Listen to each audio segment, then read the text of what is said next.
Hello and welcome. I'm Ijoma Onyato. Tonight, federal government intensifies effort to ensure transparency in official transactions, launches web disclosure portal to monitor all PPP contracts in the country.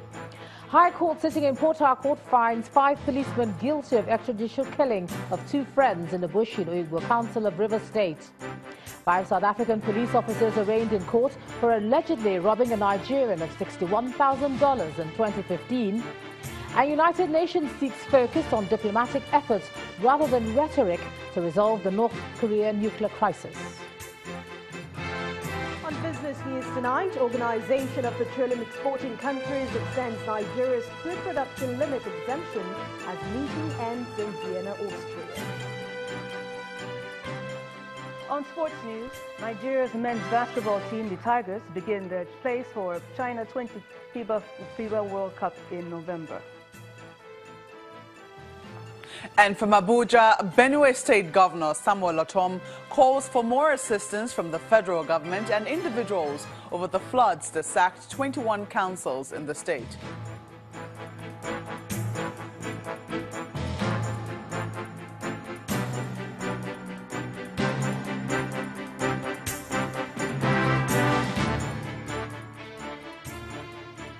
We begin tonight with the latest move by the federal government to ensure transparency in its official transactions, especially regarding public and private partnership contracts in the country.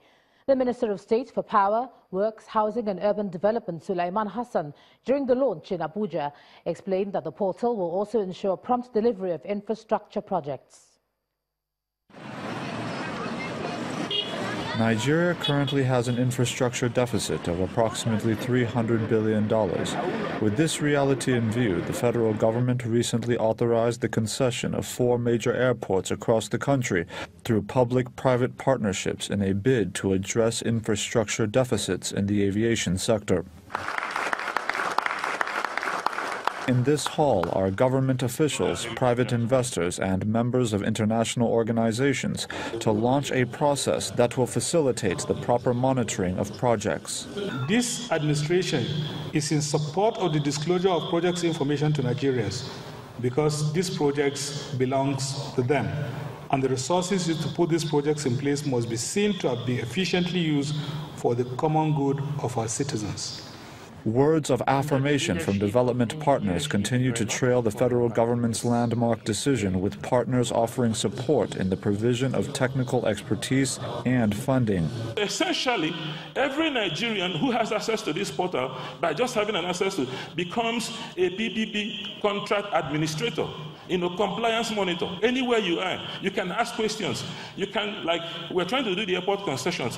All that information will be on the web. So you can look at something and call on the Honorable Minister and say, this is what you promised in the OBC. Have you done it? On behalf of the World Bank, we stand ready to support the government's effort in helping build strong pipeline of bankable projects, including capacity building and ensuring that there is adequate funding for project development, both at the federal and the state level.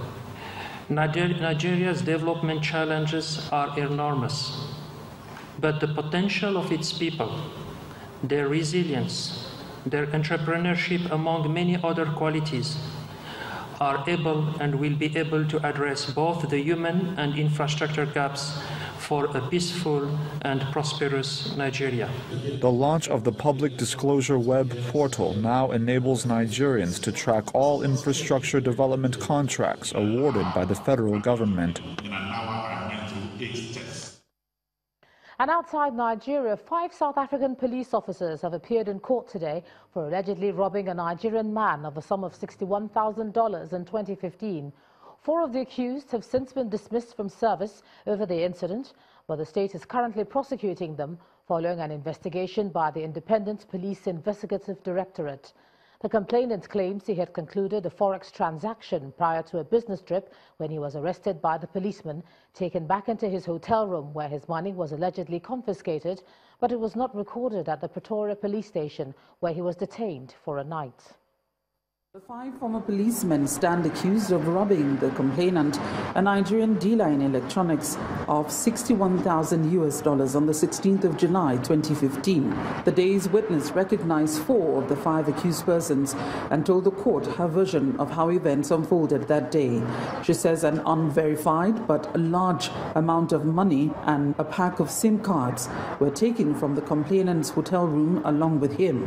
The policemen had told her the complainant had been under investigation. During a short break in court, a set of DVDs were distributed to the lawyers of the 5 accused, to which they complained of being ambushed by the prosecution. The 42-year-old Nigerian was present in court but refused to be named or interviewed. He said he hopes for justice as he has done nothing wrong. According to the IGP investigating officer in charge of the case, a separate case of alleged bribery brought by the accused persons against the complainant had earlier been quashed by the court. He also says a civil claim would be necessary for any attempt to recover the allegedly stolen money. The case has been adjourned to the 13th of November 2017 to allow the counsel to the accused persons view the CCTV footage presented by the prosecution in court this Friday, and also allow the current witness, in this case the general manager of the hotel in which the incident allegedly took place, to be cross-examined. From the Pretoria Magistrates Court, Betty Dibia, Channels Television News. Staying with legal matters, but here in Nigeria, a high court sitting in Rivers State has found a 5-man patrol team of the Special Anti-Robbery Squad, led by 1 ASP Samuel Chibu, guilty of extrajudicial killing. They are said to have killed 2 friends, Michael Akko and Michael Igwe, in Oyibo local government area of the state, in an incident that occurred on June the 22nd, 2009. The trial judge, Justice Adolfo Senebele, in the enforcement of a fundamental human rights suit, declared that the defendants intentionally killed the 2 young men without trial. The judge held the claims by the defendants that the deceased were hit by bullets during a crossfire with another alleged member of their gang could not be substantiated. The court awarded 50 million naira as compensation to the families of the victims. Meanwhile, the convicted policemen are also standing trial for murder before Justice Margaret Okpara of the State High Court. The case will come up in November. The Inspector General of Police, Ibrahim Idris, is appealing to President Muhammadu Buhari to approve the recruitment of at least 31,000 policemen annually for the next 5 years, noting that the current number of 1 policeman to 600 citizens is grossly inadequate. He was speaking at a ceremony marking the passing out parade of the constables at the Nigerian Police College in Kaduna State. And the staff of this institution, we say a big thank you. We are still operating below the United Nations approved ratio of 1 policeman to 400. We are now operating 1 policeman to 600 citizens. And that is what formed the basis of the request made by the Inspector General of Police to Mr. President, that in order to meet up with this United Nations ratio, we have to recruit 31,000 policemen yearly for the next 5 years. Right from the time both the present administration and the current Inspector General of Police came on board, we've told the whole world that this is an administration of zero tolerance of corruption. And you know corruption kills everything. Corruption kills your profession. Corruption kills your conscience. Corruption kills everything about you. The Minister for Science and Technology, Ubunaya Ono, has given a deadline for the end of crude oil theft in the country. He was speaking at the commissioning of the Bioresource Development Center in Bayelsa State, equipped with modern technological devices that will track processes in the sector. Mr. Ono, who also visited Rivers State, has advocated for a shift from a commodity-based economy to one that's knowledge-based. The desire to change the nation's overdependence on foreigners for the production of everyday consumables led to the creation of the Bioresource Development Center in 2003. The Research Institute has been working on improving the variety of crops available for local farmers and teaching them globally accepted practices in plants and livestock farming.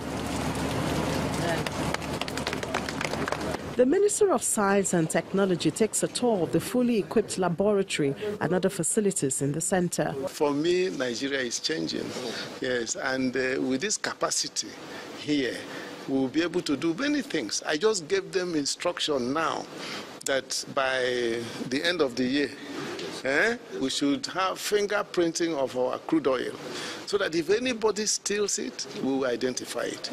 Because even crude oil can have fingerprints. And with the equipment we have now here, we can do it in Nigeria. So you can see the capacity that we have. We can also do genome mapping of all our crops, our plants, rare plants. There are certain plants, certain animals that are indigenous to Nigeria that you don't find anywhere else. So no other country will be interested in studying those. And it is for them to do so. I have given them that mandate and they will do so. The minister also makes a stop at Port Harcourt, the River State capital, to recommend a shift from a commodity-based economy to a knowledge-based one. Governor Wike is happy with the minister's idea and assures him of his support. So I want to commend you for that statesmanship. It shows that we still have people who believe that when we are talking about governance, we don't want to boost governance with politics. The plan to move to a knowledge-based economy in Rivers and Bayelsa State's newly commissioned laboratories, which allows for studies in life sciences, biopharmaceuticals and agriculture, will no doubt give the country an advantage in its efforts to be more globally inclined. The non-governmental organization regulatory bill before the National Assembly has been generating many reactions on social media and in public discourse. The controversy surrounding the bill is based on speculations that it seeks to limit the activities of non-governmental organizations, including civil society and religious bodies. However, lawmakers have also been trying to explain the NGO bill, including the Chairman, House Committee on CSOs and Development Partners, Mr. Peter Akpatason. According to him, the bill is necessary to check the activities of groups or individuals masquerading as NGOs. But the former chairman of the National Human Rights Commission, Professor Chidi Odinkalu, disagrees. They were guests on our breakfast show, Sunrise Daily.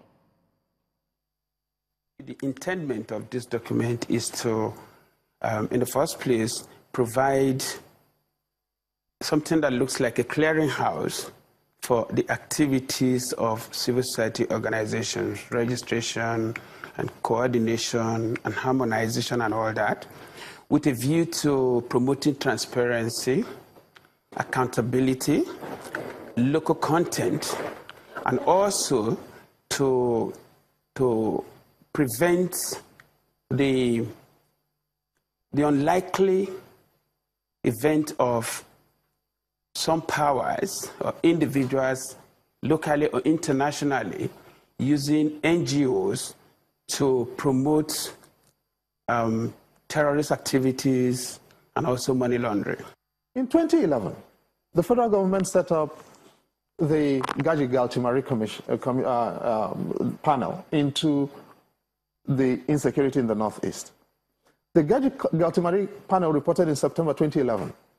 And what they found was that the people who were sponsoring Boko Haram were in government. They were in politics. They were identified. There was a white paper issued on the Gaji-Galtimari Committee report. Nobody has been brought to book. Those people are still there in government. Now, people will come and bring up all this red herring about civil society terrorists, and you really want to believe it. Yes? But that is not just nonsense, it is certifiable nonsense. And I'll ask you the question, if there is a government and it actually has evidence that people are masquerading as civil society to perpetrate terrorist activities, what would it do? Would it not shut them down? You need a new law to shut them down? Is that exactly the point? That does not make sense. In part two, after the break, Lagos State government orders truck owners to stay away from the city pending clearing of traffic spillover from the Apapa area. Do join us again.